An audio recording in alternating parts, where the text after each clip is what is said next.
আজ আমি বানানোর চেষ্টা করব ভোগের সঙ্গে যে আলুর দমটা দেয় সেইটা। এবার সবার ফার্স্টে আমি এখানে মশলা করে নিয়েছি। কী নিয়েছি আমি স্ক্রিনে লিখে দিয়েছি, তোমরা একটু দেখে নিও, পারলে স্ক্রিনশট নিয়ে নিও।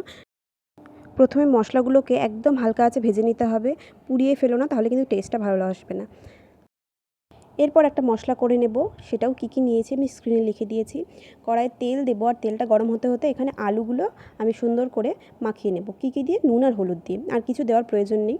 এবার আলুগুলোকে ভেজে নেব, একটু লাল লাল করে ভাজতে হবে, একটু সময় নিয়ে। পারলে তোমরা যদি পারো তাহলে ঢাকা দিও, তাহলে কিছুটা আলু সেদ্ধ হয়ে যাবে, পরে গিয়ে টাইম কম লাগবে।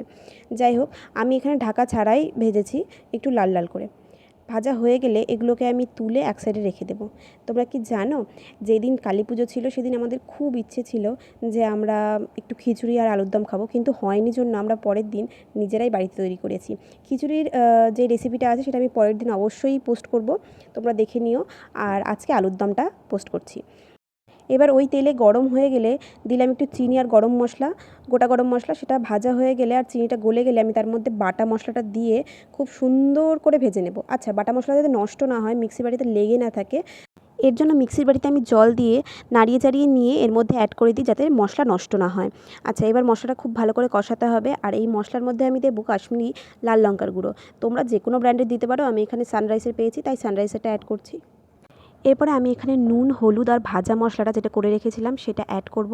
অ্যাড করে কিছুক্ষণ নেড়েচেড়ে আমি এখানটায় দিয়ে দেবো সেই ভেজে রাখা আলুগুলো। ভেজে রাখা আলুগুলো বেশ খানিকক্ষণ ধরে কষানোর পরে আমি গরম ফুটন্ত জল দেবো। তোমরাও চেষ্টা করবে গরম জল দেওয়ার, গরম জল দিলে টেস্টটা নষ্ট হয় না, আর ঠান্ডা জল দিলে টেস্টটা কিন্তু অনেকটা নষ্ট হয়ে যায়। এইবার ওটা ফুটে উঠলেই লাস্টে আমি একটু জাস্ট নুনটা চেক করে, নুনটা যদি কম বেশি হয় তাহলে সেটা অ্যাডজাস্ট করব, আর একদম সামান্য পরিমাণে ভাজা মশলা দেবো। আর ব্যাস, আমাদের কিন্তু আলুর দম একদম রেডি।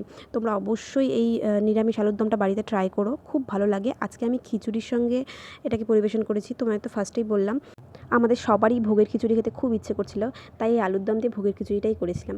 মানে ভোগের খিচুড়ি যেমনভাবে করে ঠিক সেরকমভাবে মা করেছিল।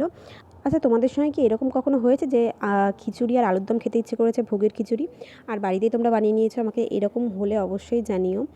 আচ্ছা, এখানে একটা কথা বলতে ভুলে গেছি, এই যে কিছুটা আলু সেদ্ধ হয়ে গেলে এখানে স্ম্যাশ করে দেবে, তাতে ঝোলটা যেটা আছে সেটা একটু ঠিক হয়ে যায় তাড়াতাড়ি। এটাতে টেস্টের কোনো ফারাক পড়ে না, তোমরা এটা করতেও পারো, নাও পারো। অ্যাট দ্য লাস্ট এখানে ভাজা মশলাটা অ্যাড করলাম, আর ব্যাস নেড়ে চেড়ে নিলেই এটা একদম রেডি। আর নুনটা অবশ্যই ভাজা মশলা দেওয়ার আগে চেক করবে, তাহলে কিন্তু পরে নুনটা দিলে অ্যাডজাস্ট হয় না। এরপরে দেখো আমরা এখানে সার্ভ করে নিচ্ছি। তোমরা জানিও আজকে কেমন লাগলো, যদি ভালো লাগে অবশ্যই আমাকে সাপোর্ট করো। আর পরের দিন আমি ভোগের খিচুড়ি রেসিপিটা আনছি।